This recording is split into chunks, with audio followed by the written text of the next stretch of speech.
So maybe before I start asking my questions, I'd like to open it to the floor first. In case anyone has any questions for any one of us, let's start with that first before we proceed with, our panel session. Oh, Abid. Okay, yes. What's your experience in terms of rolling out the programs from Asia to obviously from Norway or other countries that you have sort of seen these sort of ESG programs? Because some markets obviously started very early and some markets the maturity is varying. So what's your experience? Would you be able to share? Yeah, so despite being Norwegian, I have actually not lived in Norway for the majority of my adult life. So I don't have much experience from the Nordic markets per se. But of course, across the ESG sector, the maturity levels are quite different, and so is the playing field.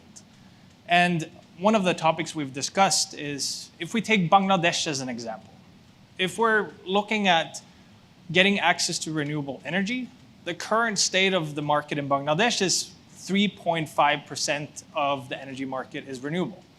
If you compare that to Norway, that number is 99%. At the same time, the energy market in Norway allows for corporate power purchasing agreements, meaning that a corporate can pretty much plug and play access to renewable energy, whereas that market mechanism is not available in Bangladesh. So there's a huge gap in terms of the tools that you have available to roll out different projects. And that's what makes this job very interesting, I guess, similar to the state, I guess, you're facing in security. Okay, thank you. Any other questions from the floor? All right, so if there's none, we will quickly proceed with our panel session. So let me start with EDOTCO with Azhar. Basically, innovation and technology. How do you see it, as facilitating EDOTCO to meet your goal to be the top 5 tower co and shape the future of connectivity in Asia? Thanks, Adeline. I'm not sure if we should use the word facilitate, because I think innovation and technology is the key enabler if you really want to achieve this. So for EDOTCO, as we move towards our aspirations to be a top 5 global tower infrastructure company, we ensure that innovation and technology is a core part of our business. That is number one in the 4 areas. Number one is our towers. When we build our towers, when we construct our towers, when we design our towers, we innovate when it comes to coming up with our towers. That's number one. Number two, when it comes to power, we also ensure that innovation and technology is part of it as well. When you talk about renewable energy, tracking of the energy and all that is also crucial. Number three is operations, because we also do operation and maintenance at our towers. So when it comes to this area, we are already thinking about how we can, what we call it, Uberizing field operations. Again, we are talking about innovation and technology. And then finally, about our products offerings. Today, if we are just talking about building traditional towers, the business is not going to sustain. We have to start thinking about other products offerings such as NAS, active DAS, small cells, in-building solution, and also our other kind of products offerings like digital twins that we have, NAPA, that is our network planning tools and all that. So it's no longer about facilitation in my view. It is the key enabler for us to get there towards a sustainable future. Okay, thank you, Azhar. So maybe I think just now we did touch a bit on challenges. There is that big, huge areas around renewables. Of course, there's a lot of opportunities as well around technology and innovation. As Azhar also rightly pointed out, those are enablers. But really, when it comes to innovation, how do you see innovation playing a part in mitigating these ESG challenges as a whole? It could be social, I think governance we've heard quite a bit just now, and an environment. So maybe just share some case studies. What have you seen? Maybe we start with Johan. Yeah, sure. Well, if I were to continue on the case of Bangladesh, right, there is a clear challenge there. And I think in a scenario like that, innovation might be one of the few tools you have left in your toolbox to actually make a material change. So I can share a case study. It's called Green Radio. It's a pilot project that we did in both Denmark and in Bangladesh. And it's really all about how can we optimize data traffic, lower our energy usage, at the same time as providing then consumers with the same level of quality of data services. So our researchers at Telenor Research, they really got to work. They used big data sets from our networks across the two countries and fed that into an algorithm to really look at when can we assume that we will have ebbs and flows in data usage. And through that project, we were able to reduce energy consumption by 2.5%. And we're pretty certain that if we fine-tune that algorithm, we can see numbers up towards 8 to 10%. So I think innovation is really, really key. And it can never fully account for the need for access to renewable electricity, as you mentioned, but it's certainly a very important part of the overall solution. Yeah, but in a way, innovation also helps you to reduce energy usage. Absolutely. Because when you look at renewables, sometimes you are using clean energy, but you're still consuming energy. So I think innovation is definitely something we need to continue doing. Asa, would you like to share from your side? I was just thinking which example should I use, because I want to use a quite light example because I know it's so late already. So I think a simpler one of our in-house innovation is what I mentioned earlier, NAPA, which is our network planning tools, where we help to identify dark spots or an area where connectivity is needed. So on the surface, there are two things that we're trying to achieve. Number one is to ensure connectivity to under-connected area or unconnected area. Number two, when it comes to maintenance, then we can better plan the maintenance. As you know, and like I said, in a simple layman language, if you travel using your cars back and forth to the same place, that will pollute the air more. So with the better network planning tools, we use that to basically plan our mobilizations when we do office maintenance activities as well. So that helps also towards towards greener goals. Every little things help, and I tell that to my team every day. Okay, so I think we've heard a bit on, basically technology, innovation, and the environment. So I want to go to societies.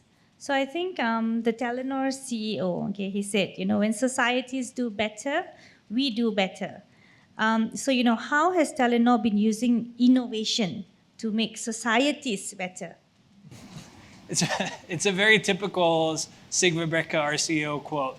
But the way I interpret that quote, I think it's really baked into the overall purpose that we have at Telenor Asia about building better digital lives.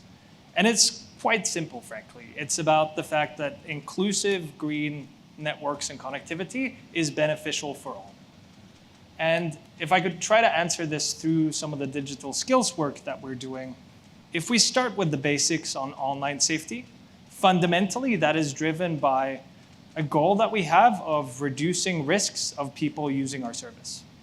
And the more people feel safe to go online, then that is great for society as a whole. It means that you get a bigger group of diverse voices into the digital realm, which, put frankly, at least in my mind, is the cornerstone of innovation. If we go into some of the work that we do on more advanced skills, IoT, cybersecurity, and coding, of course, in the markets where we have these projects, we see great benefits in supporting startups, entrepreneurs, and voices in that space. But as we've talked about skills just now in the panel, we also have a very clear self-interest in finding talent in those areas. So the projects that we're now doing in Bangladesh is targeted at university students in the STEM fields, and really bringing those up and giving them real life experience as they go forward. So I think these things really go hand in hand. Okay, Asa, would you like to add on? For us, the world is so big, so we try to make an impact to the society around our towers. So that's crucial because people always say you take care of your family first, so we take care of our community first. So at EDOTCO, we have a program that's called EDOTCO Rangers, where we really encourage our staff to be close to the community. In fact, recently, which makes our senior leadership team jumping a little bit, we make it mandatory also starting next year for them to also go down to the community and also help the community. I think this is part of, not just about corporate branding, but also to have that sustainability culture. Because if you just work and no play and have fun and get close to the community a little bit, then it's not good for mental health as well. So I thought that every little things help, including our time as corporate citizen for our community. Okay. So maybe I will quickly wrap it up. But before that, maybe just one last question. So sustainability, climate change, basically, managing the digital divide, looking at inclusion for every level of society. It's a global problem. It's a big problem. And you cannot do it alone except through partnerships. So I thought I'll just end this session by, first hearing from Johan. What is your thoughts on partnership? And later I'll hand it over to Azhar. I think you're hitting the nail on the head here. So sustainability issues are complex by nature. They really are. And as much as I want to solve climate change by myself, unfortunately, I'm no Superman, right? So I actually want to take it one step further. Sustainability problems necessitates partnerships, and I don't think you can escape it. I can share one story actually on how we ended up with a private sector collaboration with Cisco. So a couple of years back, we were about to sign a joint purpose agreement with Cisco. So think of it as an MOU, a framework where it allows us to pilot a whole bunch of ideas in IoT space, cybersecurity, all of these business areas that we share.